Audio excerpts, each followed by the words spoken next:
What's going on, guys? Welcome to the Pod Lab podcast, where we're going to be interviewing people that contribute to the whole filming process. Today, I'm excited because we're going to be talking about the very first step in recording anything, which is ideation.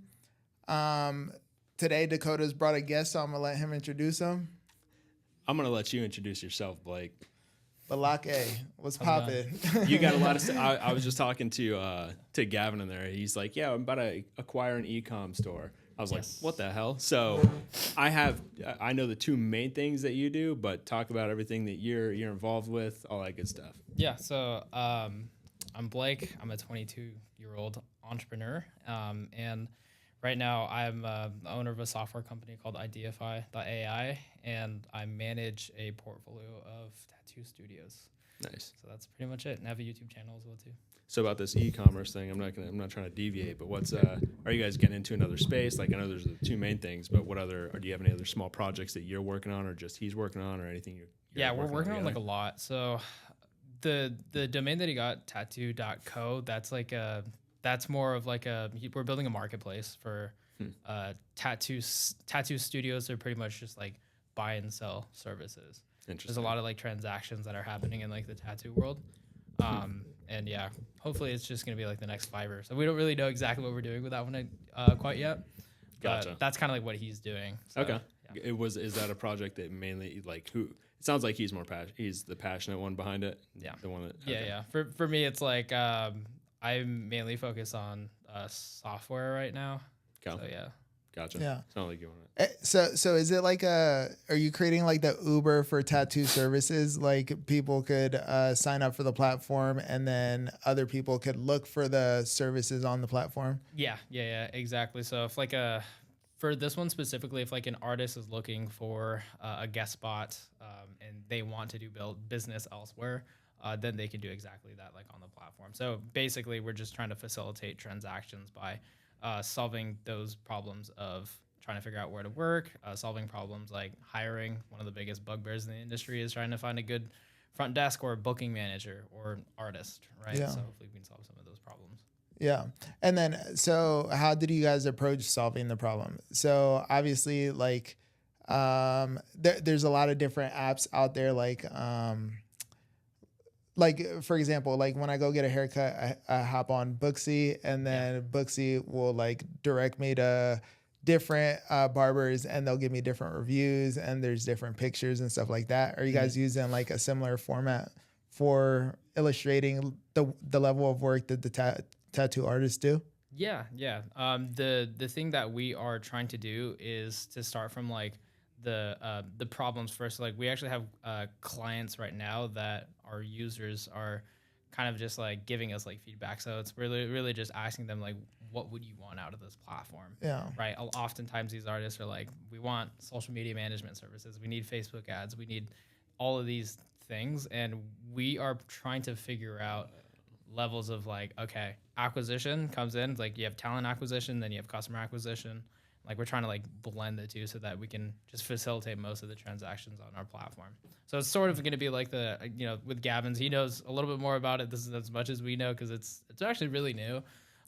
It's pretty exciting. So just to be clear, do you have an MVP launched right now? No. Oh, okay. So straight website, like literally, I think landing page to collect emails. Basically. Gotcha. So how are you gathering the feedback from current clients? Asking them. Yeah. You're calling, or you're getting a type form, or what? No, I'm like, these are most of my friends. So like all of these artists, okay. Yeah. So all these artists, we pretty much manage. And yeah, I mean, just seeing the problems arise in the industry. Like one of the biggest problems, I don't know if Dakota told you my story, but Gavin and I, we were back in 2019. We were one of like the core founding members of a startup company, which was sort of like an agency that managed tattoo shops. And it grew really fast. And essentially, like what we did was we created a booking number for entire shop entity. So imagine like you have 56 artists. They all they market themselves to a booking number. So imagine how many inquiries that they get, right? And then essentially we built a sales team, called them booking managers, to essentially quote tattoos and book them on their calendars. A customer service team to manage, FAQ inquiries, etc. Finance team that did their books, make sure that everything's straight. And then also just like a marketing team to, pretty much automate their social media posting. So like these artists literally, they wouldn't have to do anything other than to show up at work at like 10 and like just complete a whole day's worth of tattoos within that. They you know what I mean? Man, talk about like simplifying the process. Like that's exactly what we're trying to do here at the Pod Lab. Sure, is simplify the process of making content. You know what I'm saying? Because there's so many different steps, and like for tattoo artists, what they're good at is the art part of it. Exactly. You know what I'm saying? They're not good at like the booking and the fucking LLC and the fuck. No. So you have to create a full team that manages all their stuff. You know what I'm saying?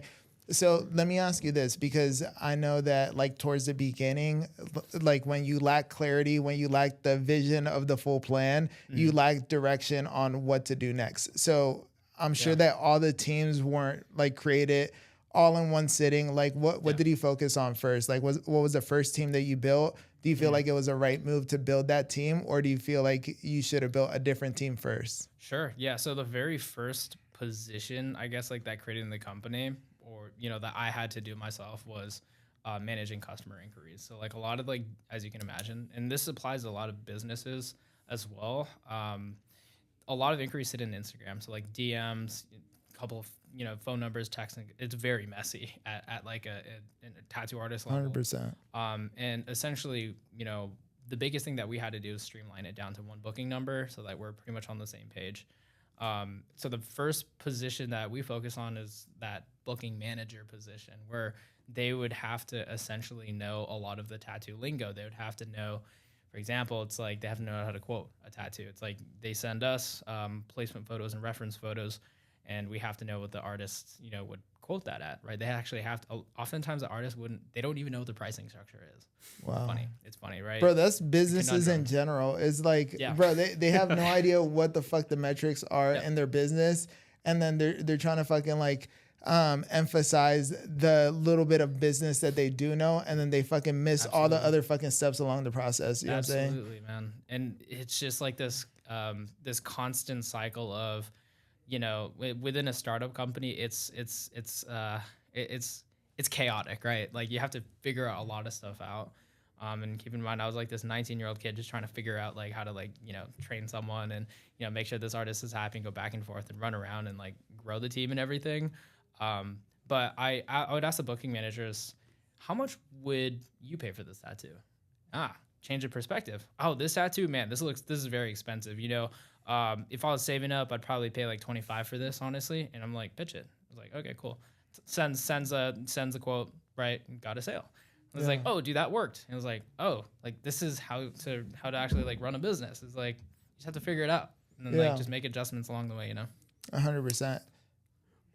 Okay, so I actually don't know this part of the story. How did you? I know that at one point you were sleeping on some crazy, like you were sleeping in a fucking closet or something, and you said you were 19. How did you get into the tattoo industry in general? Like, even going back further than that, what got you started on like entrepreneurship and doing your own thing? Yeah, so I mean, we've always been in. I don't know about you, but like we've always been doing something entrepreneurial. It's either like flipping something, for a profit. I used to like resell sneakers. It's like that's how I like some Gary Vee stuff. Yeah, no, I actually used to. Bro, that was me too in high school, bro. We used to wait in line. Yes, bro, I don't know if you waited. You camped outside. Yeah, camped outside. That's crazy, bro. It's crazy to, bro. You're only fucking 22. Holy shit, bro. I would not be able to fucking handle that much pressure of like learning how to fucking train people and fucking like create systems at fucking 19 years old, bro. I don't know about you, but it was just like that's a big task to fucking tackle. Yeah, was it overwhelming? It was overwhelming, and I couldn't have done it without a mentor for sure.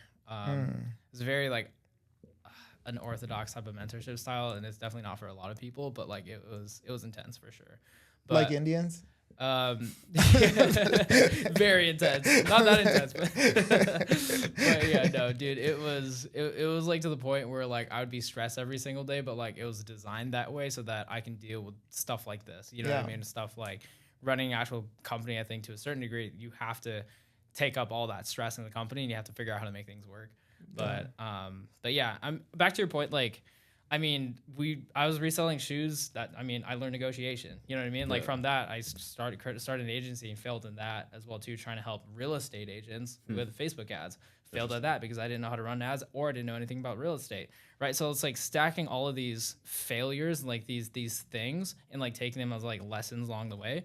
And then eventually, I got so sick and tired. Similar how like you were in Michigan, right? I just got tired of it.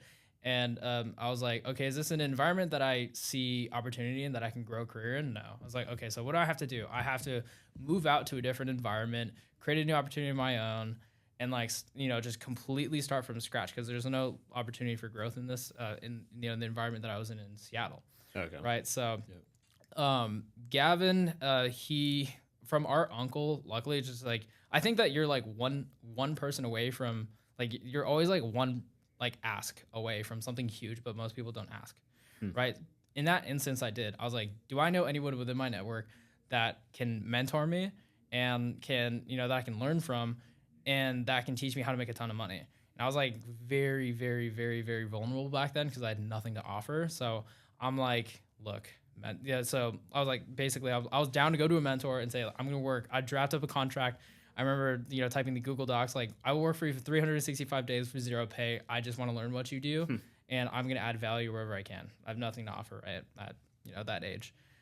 So luckily, I had an uncle who knows a guy that manages a bunch of, like, I know he's like a CPA, financial advisor, and he does bookkeeping for a lot of different people. He's very, very, like, black, like I'm telling you, like no one knows this guy. Like, he's very like behind the scenes, very quiet. He's not like, the influencers online, that have private jets and shit like that. Like he has wealth, but like he doesn't want to be known about it. So I'm like, this guy knows how to make money. He is, managing business of my own. I want to work for him for free. So long story short, I, sent the message like, hey, want to come? I want to do some work, and the opportunity came about. Gavin was already there in California because he was helping him out with a website project. And I was just, and they actually needed more, sort of like help with a couple of other different projects. And keep in mind, the agency wasn't even created yet. It was just like, this general vague sort of like idea at that point. I had no skills at all. So I literally bought a one-way ticket. Like pretty much like I saw my entire net worth go down just like buying a ticket, because like you buy a ticket like a week, like within the time you have to go is expensive, and I was like, fuck, like this is the price I have to pay in order to achieve whatever it is I want to achieve in my dreams. I'm gonna fucking pay it. I'll figure it out. Did that, brought 5 days worth of clothes, and like from there, it was honestly like it was crazy, because I was seeing like things like on the craziest thing that I saw was a spreadsheet. Believe it or not. I saw all of his clients, and I saw how much money these 24, 25-year-old tattoo artists were making. And then I think it started when I asked my mentor, what is the biggest problem that you see with your clients? And how can you help them solve that problem? And he was like, these artists don't know how to manage a business. I was like, why don't they? And so he was like, they're tattoo artists. They know how to tattoo. They come from shoebox money. They come from like, a lot of them come from prison as well too, and they pick up that skill in prison. A lot of our artists actually do that. But like they make dumb money. They don't know how to manage their finances. That's another thing that I learned as well too. Some artists, dude, if you're making like $5K a day and by drawing on people, right, and you have the same old money habits as you did when your full day rate was $400 a day, $500 a day, you're still going to a certain level, you're going to have the same problems. It doesn't matter how much money you make. I didn't learn that in the long run, but basically that's kind of where I started, where, I was like, oh, okay. I started from that problem, and then we sort of had to reverse engineer to an agency. And it was an in-person agency, like in-house, just like this. We had our own, it was a garage. It was literally a garage that, that I originally had to sleep there on the ground. I slept on sofa like this. It was a little bit bigger. This one's nicer material though. But like it sucked, bro. Like it was just like slaving away. That's the price that you have to pay for, to achieve the results that we've achieved in the industry of tattoos. I mean, we were doing some pretty amazing things with tattoo studios, and that I just stuck with it, man. I ran with it, learned as much as possible, learned how to solve problems, build a team, and along the way I fell in love with software as well, because what part of it? I loved that. I love that software facilitated a lot of problem solving in and of its own, right? For example, like, booking systems. It's like not sexy, but like, dude, like someone's able to like put money down and then they're in a calendar, right? And then, you know what I mean? And then like you're able to like repeat that over and over and over again. The cool thing about that, when we're booking our artists in advance, and you guys probably have a similar system as well too, is like you get paid first and then you do the service delivery. We did like the 50-50 kind of thing. Yeah. So that's what made me excited back then, was like, interesting. We were doing things that a lot of tattoo shops were sort of like, they were like looking at us and like following our next move. And they're like, they're like, oh, booking number. A lot, like when we had the booking number for our shops, like I saw a lot of tattoo studios, tattoo parlors, tattoo shops copy that, and like they're just like trying to figure out what the hell. Bro, that's genius, bro. That's fucking awesome. Just one way to track everything. I love efficiency. So, bro, I'm a hard ass worker, but I hate hard work. So I try to make it easy. You know what I'm saying? Yeah. Cheers to that. Cheers. I love it. But yeah, so I try to simplify everything. So that's why systems are so important to me. And then you mentioned this, like, so the problem that you solved, bro, was like, you just found something that those tattoo artists were missing. Like, all right, cool. They come from shoebox money. They had all these struggles. They have like a misconception of how money works. You know what I'm saying? They don't understand how to run a business. So what you did was, you filled that fucking void that they had, and then you solved the problem that they were facing, so they could focus on, so they could keep the main things the main thing. And I feel like it's been similar just working with Dakota. Is this like, right? All right, cool. We have a great deliverable. We know how to fucking produce the show. We know how to edit the show. We know how to communicate with the editors, communicate with the customers. Now, like, it gets more intricate than that. You know what I'm saying? Mm-hmm. And then Dakota just took all the information and he broke it down, and then he figured out like what information is important, how we should deliver it. You know what I'm saying? And then we combine our like expertise to create like a solved problem. You know what I'm saying? And that's what you did. Yeah. I guess so. All this to say, like, did they also see the problem? Did they also were they like vulnerable enough to like to take ownership of not understanding the business, or do you feel like they were a little hesitant and they try to do it themselves because they feel like they could figure it out versus leveraging someone with the knowledge to do it? Yeah, absolutely. This is the beauty of creating a team, right? So like we created a team that essentially alleviated all of like the burden from the tattoo artist. And as a result of that, reflecting on it now, we attracted a lot of talent coming in from different shops. We actually started to steal talent away from our competitors because they're like, like oftentimes if you're an individual artist, you get 100% of whatever it is that you're charging these people, but you have to do your own bookings, right? You have to do all your client communication. You have to do all like logistics, like reschedule. All that is so much work. Rather, like, a lot of the artists are just going to want to be like, oh, I'm just going to join a company. They're going to help me market my brand. I'm gonna bada bing, bada boom. Boom. Exactly. It's like the thing. Yeah.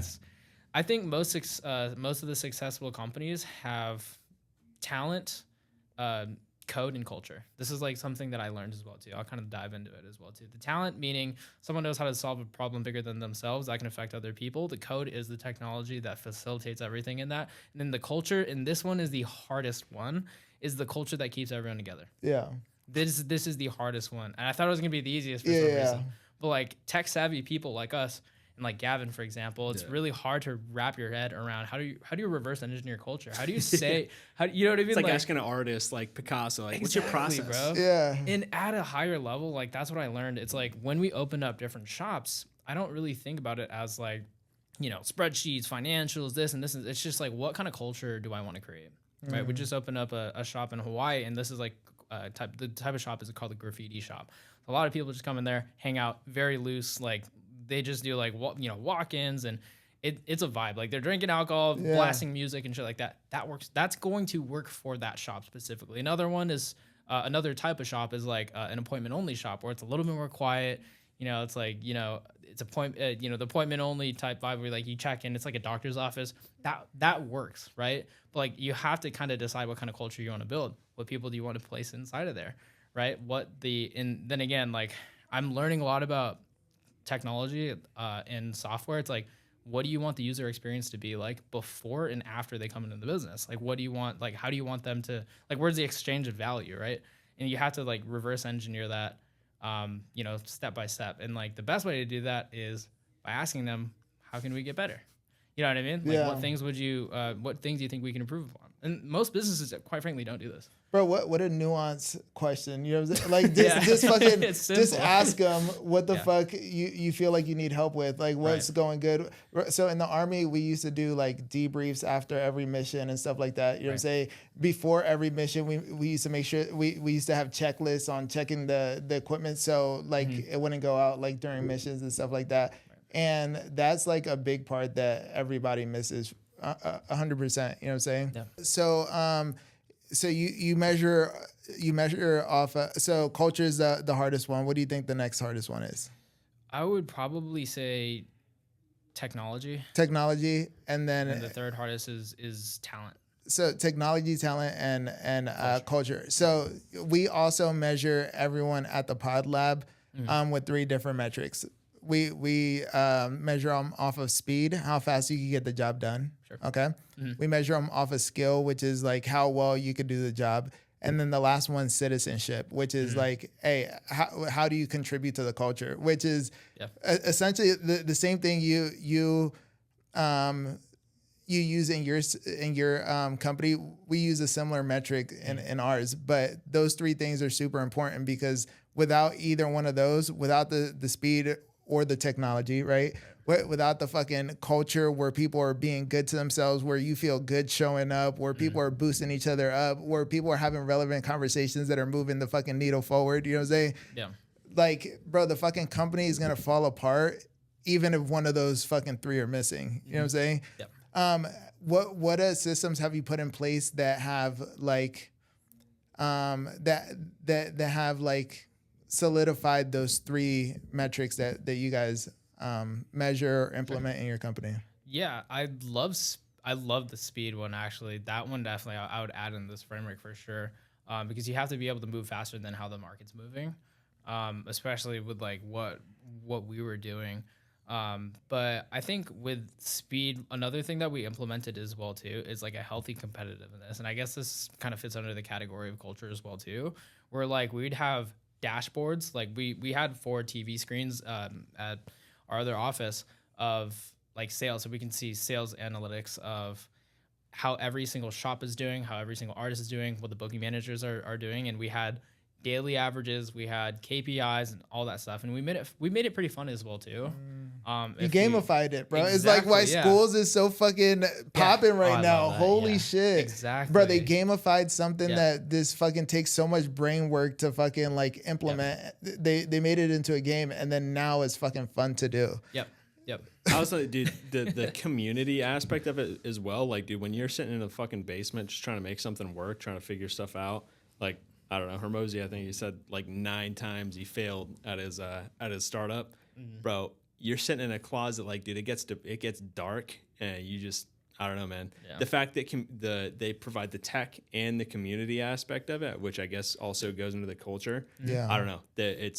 It's crazy. People, it's similar to the tattoo shop thing. Think about it. It's like, hey, just do what you're fucking best at. Have more conversations with the people that you want to be serving. Yeah. Figuring out what they value, and then just being around the people that are building maybe not related shit, but are dealing with the same problems. I think it's a huge thing. Yeah. Yeah.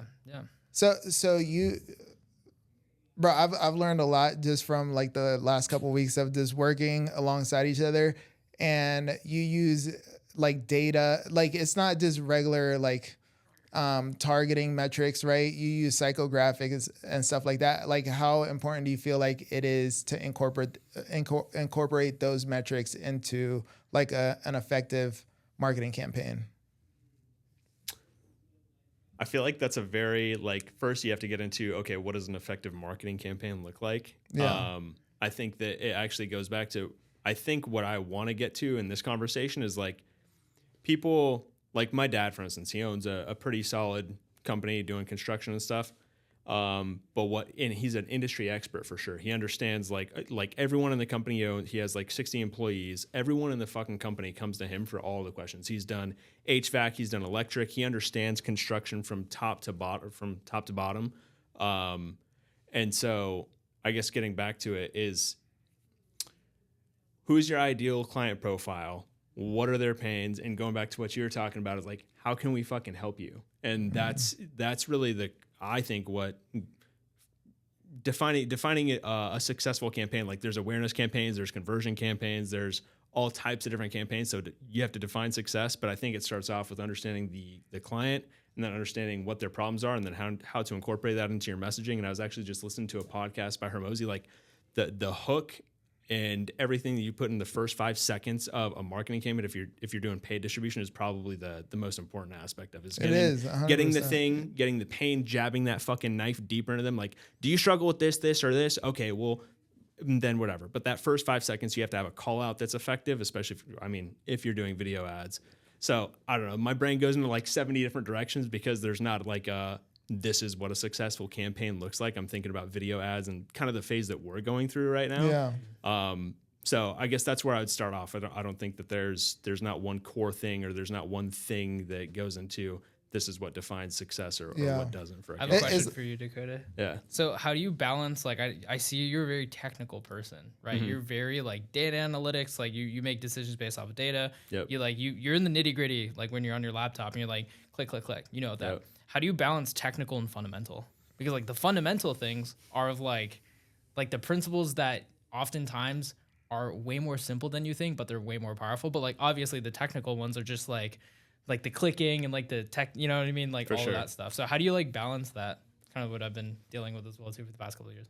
When are you talking about? So right now, where my mind goes immediately is, so I'm talking about, or we're trying to think through a strategy to basically get our first 20 clients in the door and recording and getting distribution and delivering value, and then starting that feedback loop of understanding, okay, like, and we were talking about ideal client profile as well. Like, okay, we want to be working with people that are paying us $20K a month, but we're going to have to take pretty much anyone's money right now. And then, so if we get 20, 30 people paying us $2K a month just for, 4 recording sessions, and then distribution of that, then we can identify, okay, what are the things, or what's the energy, or what's the vibe? How can we understand like where these people, like what are the things that define who we want to be working with and who doesn't? Because this conversation, I enjoy this conversation, but then there's some people that come in here, they know that they should be recording content, and then they come in here, I fucking hate talking to you though, right? So going into the nuances of like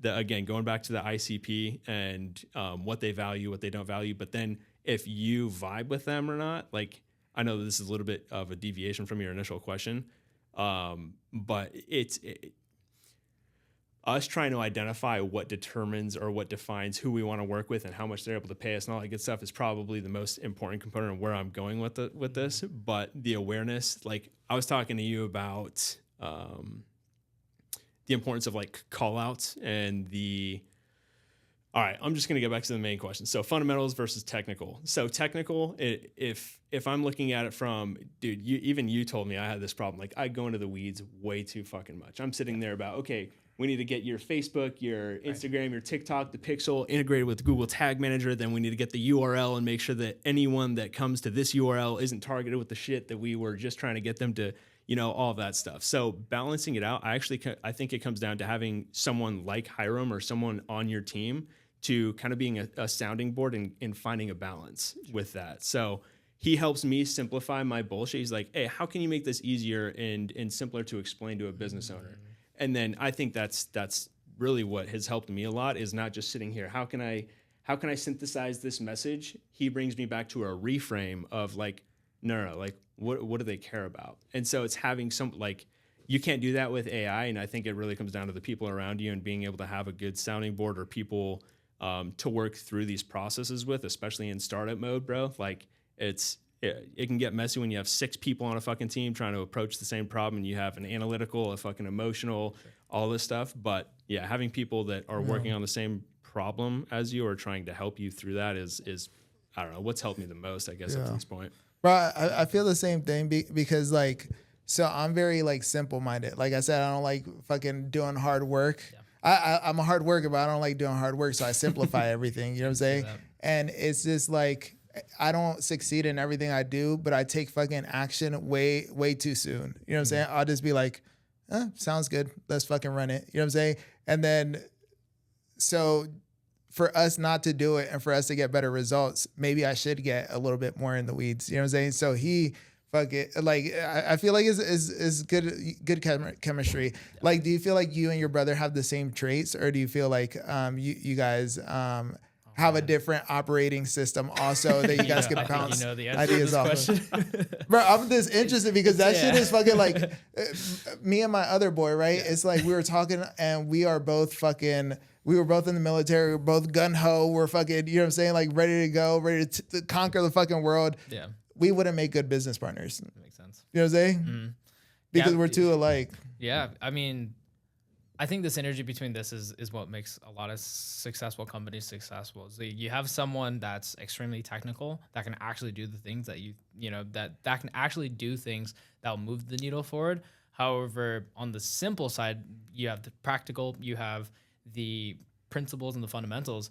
It's on this side, it's like you might ask him a very simple question that might change his entire workflow. And Gavin and I are like that. My brother my brother's like 100 times more technical than I am. Yeah. He's very so you're the very fundamental person? I'm very simple. You keep it simple? I keep it simple. I'm a very simple dude. I kind of like, I learn fast, and that's like probably my biggest skill. I wouldn't necessarily say that I'm good in sales. I'm good in marketing. I'm just like, I like in taking as much information as much as possible. And I'm working on this other skill as well. So that's learning, right? The second thing is like identifying what common patterns or what common frameworks are from the lessons that I'm learning and from the data that's coming into my brain. And then also the other thing is like course of action. So it's like taking the information, recognizing patterns or frameworks, and then also like taking courses of action. So like I'm working on those on those 3. But like the synergy between someone who's like really technical and then also really someone who's like very like I don't think of myself as tech savvy, honestly. Yeah. You know, like at all. I'm like so far from it. I know that other people are like way more tech savvy, and I appreciate all the things that they do. Yeah. But in my field right now, it's software. The way that I see it, it's like front end developer, back end developer. 100%, bro. Right? It's like I'll give you an example right over here. It's like if you're creating an app. It's like the front. Like the backend developer has to do all of these things. They have to make sure the app works. They have to make sure that they have to make sure that the data is organized. They have to make sure that the fucking SQL referencing, right? Fucking math. Exactly. Yeah.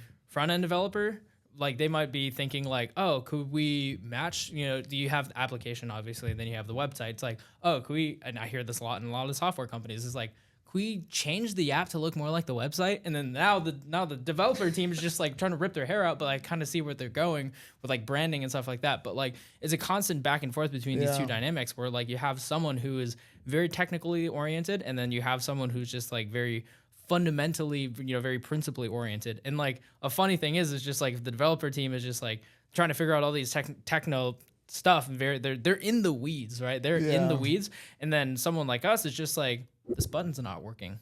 Yeah. Why is the button not working? Right? And then they're like, they have all these things on their to-do list, but like fundamentally the buttons are. So like the dynamic needs to be like, it's a 50-50 thing. One relies on the other relies on the other. And like when you pair them together and they work well, you can make boatloads of money. Right? 100%. And I think every single company that I have come across, you have that technical person, and then you also have the person who identifies as the least tech savvy person, but like they have strong fundamentals. Yeah. And I think you need the two. 100%. You know what I mean? Yeah.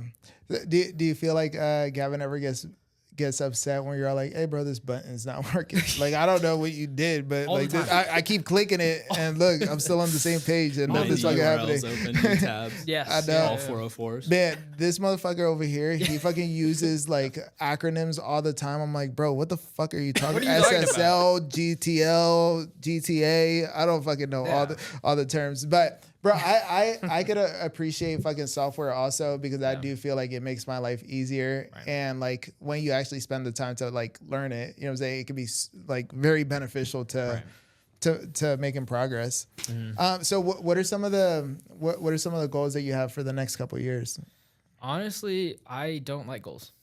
I've never had goals starting a software company because the thing is, like, in 2019, if I were to have goals, like, the thing is, okay, if you were to ask Blake in 2019, like, what are your goals? The things that I achieved 6 months, 12 months later, I wouldn't have even noticed existed or I was even fully capable of doing at that point. I like having more of a trajectory than I like goals. Goals are important to have to keep you on track, but like I like to focus on like, all right, I'm going to be spending, I have energy, right? And I have attention and I have like, and I'm just going to focus everything towards the things that I'm good at, which is I know the tattoo stuff works. I know that software works. And I know a lot about artificial intelligence. So like, I kind of just combine those three and like, how far can I go? You know what I mean? Because if you set goals, the thing is like you're either going to hit it or you're not going to hit it. Yeah. But what happened? I think the most dangerous part about goals is hitting it. no. It's actually it's not hitting it, but like I think it's like when you hit it, what do you do? Right? I'll give you an example in my other company. Right? I were to give someone a project, and I'm like, hey, get this. You know, like the person says, I'm going to get this done by Friday, and let's just say today's Monday. It's like, whoa, like, why don't you get it done today, like, or tomorrow?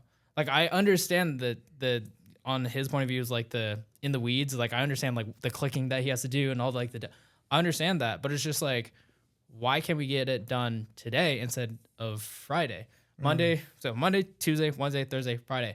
If you get it done today versus Friday, and you keep doing that over a prolonged period of time, the company is literally running 5 times faster than it is. Right? Yeah. Right. Speed. Right? That's the thing. So. Bro, so here's so in the car dealership, as a salesperson when I first started, right? It was we would be there for 12, 14 hours, but bro, we wouldn't be fucking working for 12 or 14 hours. It would be like we'd be working for like 6, 7 hours, and then the rest of the time is just downtime in between customers and stuff like that.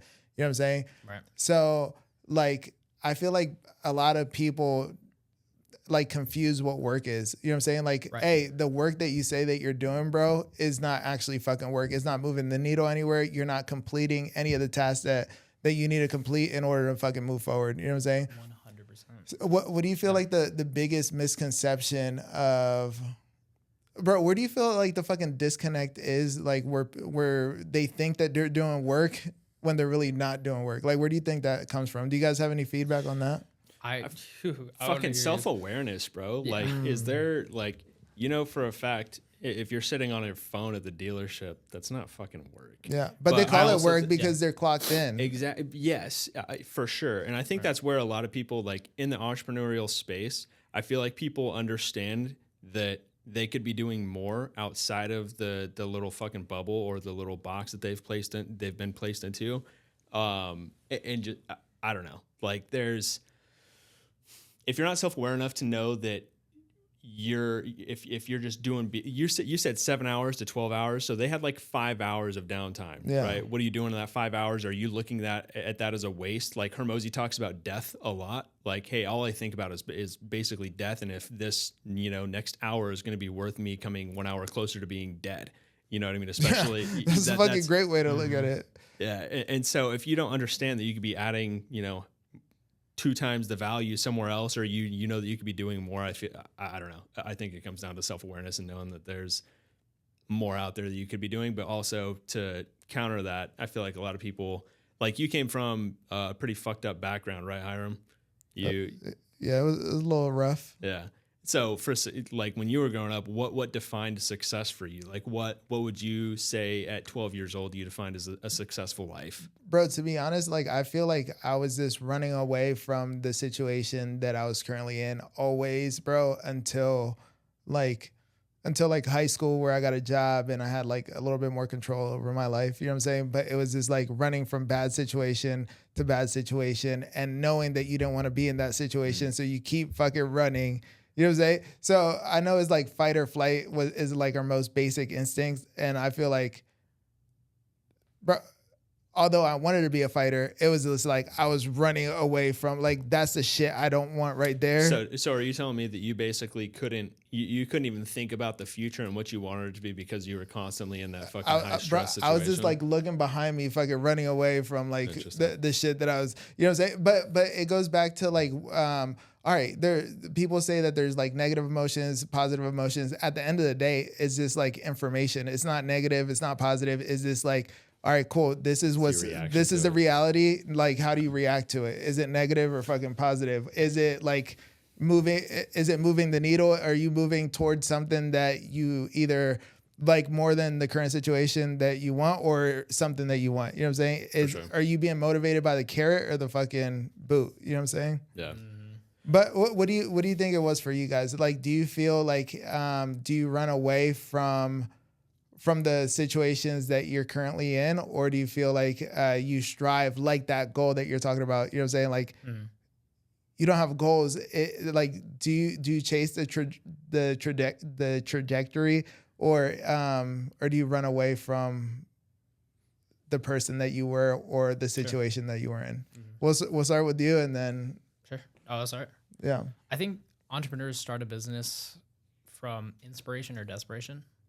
It's really never an in between. Yeah. Either you come from a life of frugality and you want more for yourself, or you're really inspired to achieve a thing and then you're going to get driven by motivation. Right? The thing is with entrepreneurship, honestly, like people, it's romanticized oftentimes. It's like over glamorized. People don't see this. People don't see what's actually like behind the cameras. And this is kind of like something that I want to do with my brand as well too, to show the rawness of like my journey, like all this stuff. But like, it's like when I would say the biggest piece of advice for entrepreneurs right now is to understand that like short-term pains for the long-term gains. Yeah. Like that, they don't understand that. Like you have to be super duper, like I'm talking about like fail, get up, fail, get up, fail, get up. And most people I think fail because they see failure as like, oh, this doesn't work. Whereas like, we're like us, like we're fucking resilient. Yeah. Like that. It's honestly like, I think like your work works more on you than you do on it. Yeah. And most entrepreneurs or wannabe entrepreneurs just like want to kind of join this club and get the desired result. And I'm like, it doesn't work that way, right? It doesn't work that way. And I think that, you know, to kind of bring it on the point of, you know, your question to kind of really hammer it in, honestly, like it really boils down to like the vehicle that you're in. I think like from what I've seen as well too. And another topic that we talk about is leverage. It's like, when an opportunist doesn't like assess inputs and outputs fundamentally, and then they're like, oh, I'm going to input 5 and output 4, you're gonna lose. Yeah, you know what 100%. I mean? And then you keep increasing that lever. It's like 6, and then you get what, like 5, you're gonna keep losing. But I think the smart ones are like the entrepreneurs who are like, I'm gonna input 1 and get 10. And then everyone's like, oh, you're super duper ultra wealthy and successful. It's like, no, like they just have like a better opportunity vehicle. So I'll turn it to Dakota as well too. What do you think about leverage? What do you think about that in the sense of like entrepreneurship? I think a lot of people kind of like delve into like, oh, I'm going to put in these hours, where it's like, it's not necessarily about the hours. It's about the input. Yeah. I think that I'm going to take this to one of my favorite people. So Naval Ravikant and Alex Hormozi are probably like my two go-tos. That's Zaddy right there.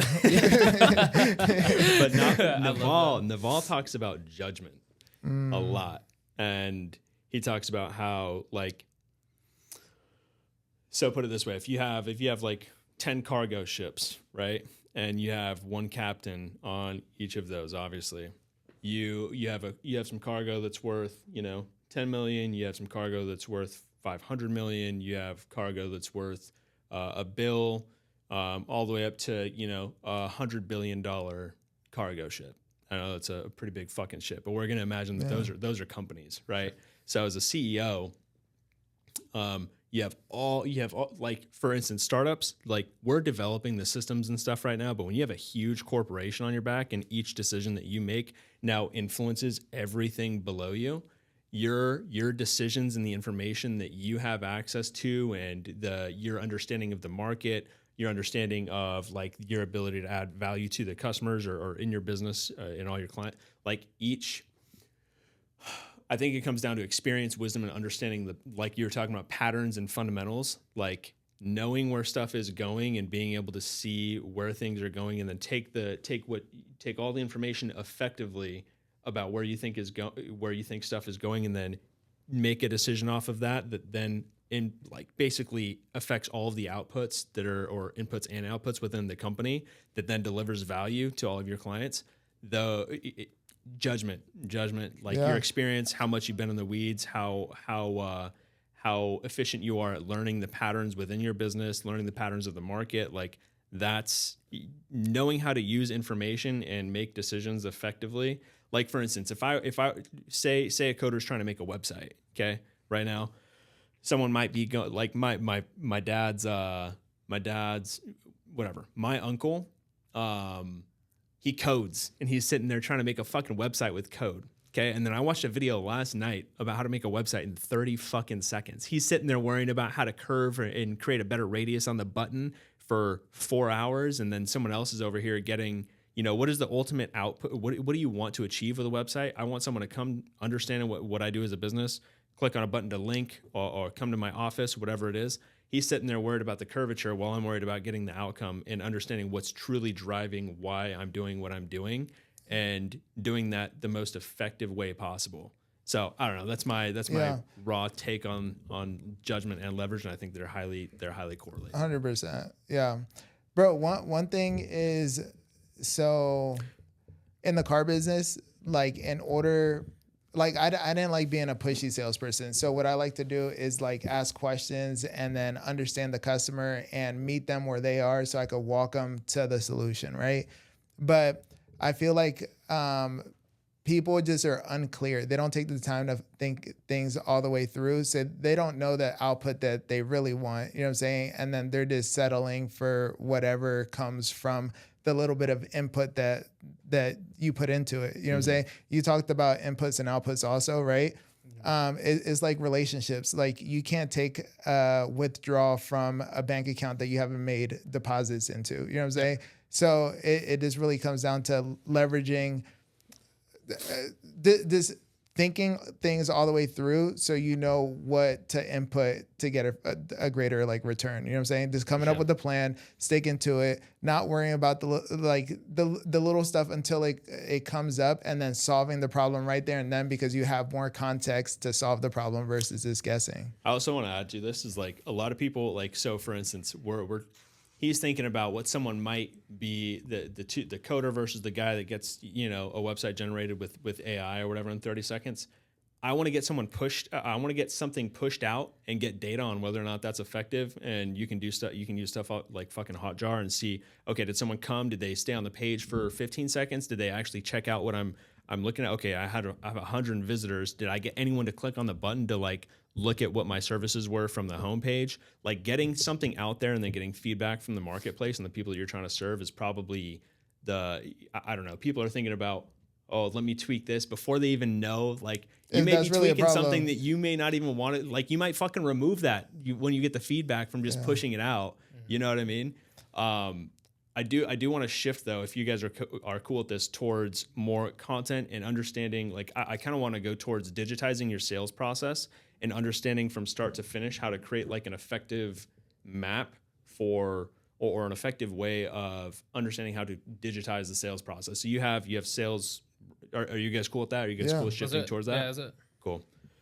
So we were talking about the one of the biggest problems in the market. Well, the problem that we're trying to solve with PodLab is trying to get people to make more content and higher quality content. You, Blake, you created Ideaify.AI, which helps with the ideation process. You talked about the 3rd grade level, 5th grade level, 8th grade level, whatever. I'd love to hear your story on how you why did you even start Ideaify, and how does that help solve the problem that you set out to solve, and just merging those two. Yeah. It all whatever I do always starts from a problem. Yep. And, this one was more of an annoying problem, was helping to creating more content, right? Essentially, keeping up with content sucks. Every business owner hates it. Honestly, you can spend hours upon hours, looking at a blank Word document and trying to write what am I gonna have to do? Okay, type the script and all that. It takes too much time. Business owners can't afford that time, right? And it's expensive. So with Ideaify, kind of how we started that was because I have a co-founder. Her name's Alessia. She's my business partner. She's also my girlfriend. We have a very similar dynamic to the Hormozis, actually, really similar. And she had no experience, but she's a content creator. And I kind of have a technical background on how to learn no-code app building stuff, right? Yeah. And a lot of YouTube videos. And essentially, bro, I feel that. A shit ton of YouTube videos. Dude, if you were to ask me beginning of, let's say 2 years ago, it's you're gonna delve into software building. I'm you're fucking crazy. But I figured it out. It wasn't too crazy hard. But honestly, it was it was my means of helping her to with her talking head videos of what are you going to talk about? What's your we have a tool that helps her create offers, helps small businesses create offers around the products that they sell. We have a tool called a VSL, a generator, where it can create a VSL with the proven, which we take the marketing principles of, Jay Abraham, he's the founder of AIDA, which is attention, interest, desire, action. Right. So it's you follow those frameworks, and a lot of businesses don't have those core principles. So we coded that within the AI so that people can use it. And most honestly, I wanted to create this because I would use it every single day. And I'm this is just my way of sharing that with the world. And it eventually turned into a software. And a lot of creators use it on a daily basis because they're creating content to sell products and services for their brand. And I'm whoa, this is actually a really big problem. A lot of people, are... AI is not really just a buzzword. It's been around for a long time. But it's pretty cool. I mean, when you're able to train an AI on the information which you want it to output, we get some pretty creative stuff, honestly. Yeah. And I think that right now, it's just one of the best use cases for it. And yeah, I was on a hiatus for a couple of months trying to learn this no code stuff. Yeah. And I'm you know what? Here's an interesting thing as well too, because I kind of stopped what I was doing, the tattoo stuff, and I'm you know what? I honestly like challenges more than I like outcomes, and I was this is something that wasn't gonna be on my plate. I knew, but I was just if I were to do this with create an actual software, because I'm not technical at all. I'm then I can, and I prove to myself that I can achieve so much more. Because this is something that's just far from it. You become daddy. Exactly. I'm fucking daddy, bro. You're daddy, bro. How the fuck do you create a software without knowing software? I didn't. I knew nothing. YouTube, bro. And that's the thing, is I had to become resourceful. I had to watch hundreds of hours of YouTube videos of how to build an MVP on Bubble, right? Bubble is the no code app builder that I use. How to understand databases and stuff like that. I had to learn Google SSL, all those things I had to learn within a very very short time frame. But the biggest thing was from the start of it was I had to go from the root cause of the problem was content creation sucks, right? And a lot of business owners would understand it's hard to keep up with it. They'd rather just pay money in order to get the content that they need in order to sell more products. And then eventually we just started from that problem and kind of reverse engineered our product from there, if that makes sense. Yeah. 100%. So one thing Alex Hormozi does really well is frame things. You know what I'm saying? One thing that I didn't take into consideration was the ideation part of content creation when I started the Pod Lab, right? Because I thought it was all right, cool. The reason why I started this was because I just wanted a cool space to record out of, and the places I searched they didn't offer that. So I'm cool. I'm gonna just create a place. We're gonna have the cool cameras and a cool space to record out of. You know what I'm saying? Yep. But it's hey, maybe that's not the main problem why people don't record. Maybe it's because they can't think of the ideas in order to generate the content. You know what I'm saying? So it all starts there. Where can people find what's it called? Idea.com? Ideaify.AI. I'm sorry. Yeah, Ideaify. It's pretty simple. Yeah, idea and then Ify.ai. So I want to talk about that actually as well too. Yeah, please. When you're talking about like you just want to create this, the pod lab, right? And then you just want to help people create content and stuff like that. When you chose to do something wildly different, you had to take a leap, right? Out of your, you sold cars, you were selling cars and stuff like that. Now, like you're in a totally different industry and you're learning like, oh shoot, there's like a ton of other things that I have to like learn, right? For example, if you help people create content, it's like not everyone has an offer. Not everyone not everyone knows how to monetize that offer. It's like you could only create content, but like how are you actually monetizing the attention that you're getting over the internet, right? So it's like you can also help people build their offers. 100%. Imagine if you get a percentage of that, or imagine if you can charge someone from that. It's like if someone has a large audience, and I've seen this many, many times, they don't know how to convert that audience. And I know that this is a topic that you wanted to talk about. How do you convert a large audience to something that's a sustainable and a monetizable for like the creator? Yeah. Okay. Yes. This is fucking. Okay. All right. So there's like 3 core, and so there's a guy named Chris Walker, and he has an agency called Refine Labs. If you have not heard of them or him, go check them out. They're and not an affiliate. I'm not like Chris Walker doesn't even fucking know me. Just a that's great. Zaddy.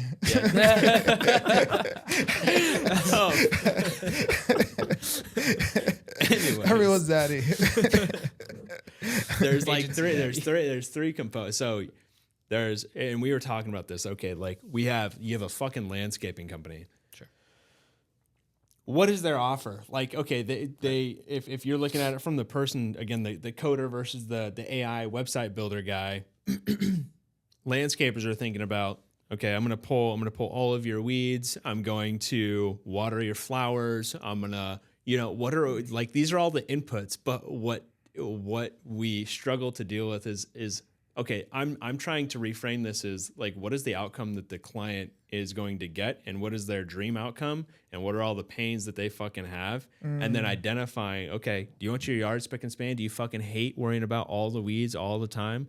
Like it's a reframe, and I think reframing or framing the offer or the dream outcome in thinking about the client and what they want is probably the biggest component to creating a solid offer, at least like messaging. And we were talking about like, okay, you have the content, you have the creation, you got all the fucking cameras. Okay, well, what are they going to fucking create? Is an interview like this? Is an interview going to turn into a sale for someone? Like if I run a software company and I'm talking about like, actually Wrench.AI is a very good instance of this. They're talking about hot takes and all these people that are, and I'm not trying to shit on it. I'm just talking about the problem, I guess, that I saw in it. They're talking about hot takes and all the problems with AI coming up, when that's not like, bro, if that's not the problem, that you're trying to just jab the fucking dagger deep in, or you're trying to like say, this is how we're going to fucking remove that. Yeah. And they're talking about these things that don't really matter. They don't really drive behavior. They don't drive action. They don't drive outcomes. So how do I get my core offer and then drive that all the way up to creating the awareness level content to then get them to even consider, downloading an ebook or coming to your webinar or booking a link with you or getting a free consult or just getting something else, like going deeper and exchanging information for value. Yeah. And then from there, I don't know if you have studied Ryan Dice but there's like the tripwire offer afterwards, which you can get people to like, okay, this is more of an intent identification phase more than it is trying to get people to pay you. This is just trying to get people to go, okay, I've gotten them to give me their info. Can I get them to pull out their credit card? Yeah. Like even if it's like $9. Okay, the friction that comes from typing in your credit card and shit. Like if someone paid $9 for a PDF that I don't give a fuck about and I probably would have given away for free, what that does is it enables me to identify the people. There could have been 100 people that downloaded a free PDF, but then there's a whole course on how to implement that and think through that process for $99. And then they pull out their wallet, they give that to me. Guess what? I'm going to go and hit up the fucking 4 people that paid that $99 and just leave the fucking rest to go through my nurture sequence. You know what I mean? So, and then driving that towards your core offer, like and and then looking at all of those metrics from awareness level, what's getting people to click? Is there a difference in call to action?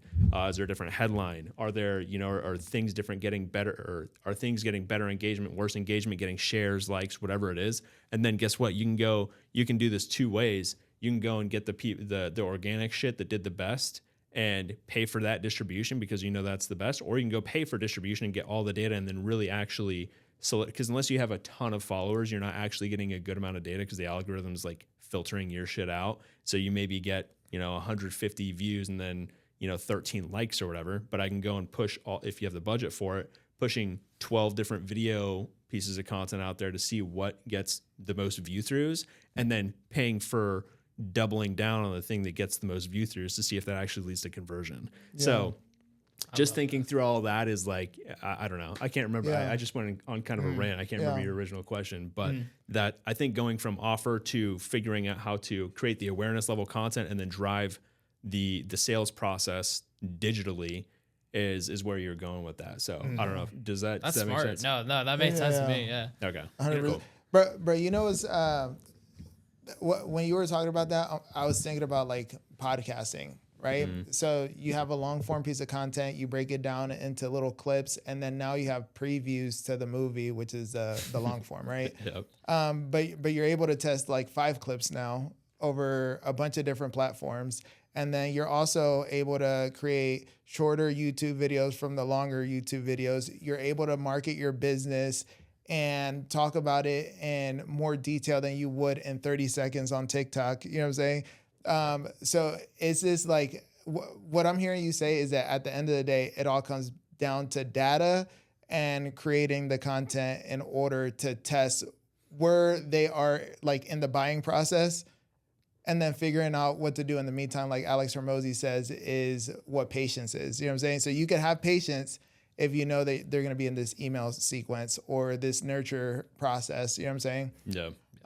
But you just got to do more, bro. The only thing that works is the work. Like nothing else. The fucking ideas are fucking irrelevant. Like everybody has fucking ideas. Ideas are like assholes. Everyone has a fucking idea. Yeah. But yeah, bro. This has been a great conversation. Balake, aka Blake, AKA Leezy, Daddy. aka Zaddy, Big Zaddy over here. Bro, thanks for being on the show, bro. I've enjoyed our time. Before we end, I want to get any takes. Like I know that there's probably some thoughts that you have. And I don't mean to interrupt. No, but I'd love just your thoughts, feedback on like and going back to one of our core problems is okay. The recording part, maybe people like they haven't even gotten to the point where they know that the technical setup is a part of the problem for getting content. 100%. Okay, they're worried about being camera shy. They're worried about what do I even fucking talking about? Okay, is this even worth my time? Because how does me talking about my business gonna is it gonna increase revenue? Like okay, I get a couple likes on Facebook. Realistically, is that gonna do anything for me? So I don't know. I would just love to hear your thoughts on just the whole digitization of the sales process and how Ideaify could potentially or will help with that process and simplify it. I mean, all Ideaify is just like a content generator. It's like if you don't have an offer, then I wouldn't even recommend using it. You know what I mean? Like it's like, what are you going to market and sell? Like there's no point. There's no point of it. But kind of like back to kind of the topic, I think one of the biggest lessons that I've learned working with a couple of different departments, and this is like an interesting sort of like synergistic dynamic, and most companies tend to focus on one department a little bit more than the other. However, like I have like a different viewpoint on one. Specifically is product, like the product development department, right? Like usually like if you're a startup company, you're like really focused on making the product very, very, very like top notch. And oftentimes startup companies make it too good. They don't get validation. Yep. And then they get beat up by the market, right? The department that I think is heavily just like not like a lot of people don't talk about it. What I think is arguably just as, if not a little bit more in the early phases is customer service. When you're able to get someone to ask the customers or the potential customers, how can I make your experience better? And the product development, like the team is building the product based off of what they think is going to make a good 100%. product. the team is going to fail fundamentally, right? And again, like when you pair them together, they work well. It's funny, like I had a customer service rep, my other company, and like we had someone building, like Gavin building the websites, building the CRM, building all this. Yep. They sat opposite sides of the office, and I'm like, I thought originally my thought process was they don't need to talk to each other. I mean, like she's dealing with customer service inquiries and she's very in like the, she's talking with like the customers, and keep in mind we had over like 90,000 per account, like customers. So it's like he didn't have to know like the nitty gritty, what's going on with this refund and shit like that. Yeah. Right. But like, just like how in a classroom, it's like, all right, guys, we're changing seats. That's exactly what I did. And I mistakenly kind of put them together, and like then again, they got to know each other and they were talking when I kind of put them together, and guess what happened? Product got better. Why? Magic. Was because I mistakenly did that, and I was just like, cause like I decided to take a better spot in there, and like they were kind of like, because you're zaddy, bro. Dude, and like, let's go, bro. You need the best spot. And I was like, well, my spot was I need to make sure that I can see kind of everybody, sort of like in a classroom where like the teacher's desk can see pretty much all the kids. Yeah. That's kind of like what I did, but I put them together. But what happened was Gavin was getting so annoyed from hearing all of the customer service inquiries that Chase was getting. So it's just like, boom, boom, boom, boom, boom, boom, boom. Like, and she was getting, sort of like overwhelmed from everything. So he heard all of that and he's like, why don't I just like fix it with this? Why can't I just like automate it with this? Or like, just create a help desk documentation of this. The problem solvers with the people receiving the fucking problems, bro. baby. We went, magic, bro. We went from like 40 tickets down to less than 10. And like just because they sat together. So that's the thing about culture. That's like one of the hardest things about this is what I'm learning is like synergy. It's like how do you create that in a company, right? So and I think like I'll kind of bring it back to the content creation aspect of it as well. It's just like asking the business owner probably, it's like, what do you need? It was like, well, they need marketing. Every single business needs marketing. Duh. They honestly, I would say most business owners have like a pretty good product, but it's not great, especially small businesses. Why? It's because they're not communicating with like their customers. They're not playing that customer service role. They're not getting feedback. So that's so good. Know? I also think that a lot of small business owners right now are like they're in the how can I do the smallest amount to get the biggest output, and they're in this like similar to what we were talking about. But whenever you operate in fucking scarcity, bro, it is just dangerous fucking territory, right. And that's where most business owners are. Is like how can I like they're not in the question. They're not seeking more feedback from the customer to improve their product because they're worried about their competitors or like feeding the fucking people or like feeding the families of the people that they have employees of. And so they're like, it's so hard to bridge the fucking gap between the person or the users or whatever receiving the value from the business to the people that are trying to create the value.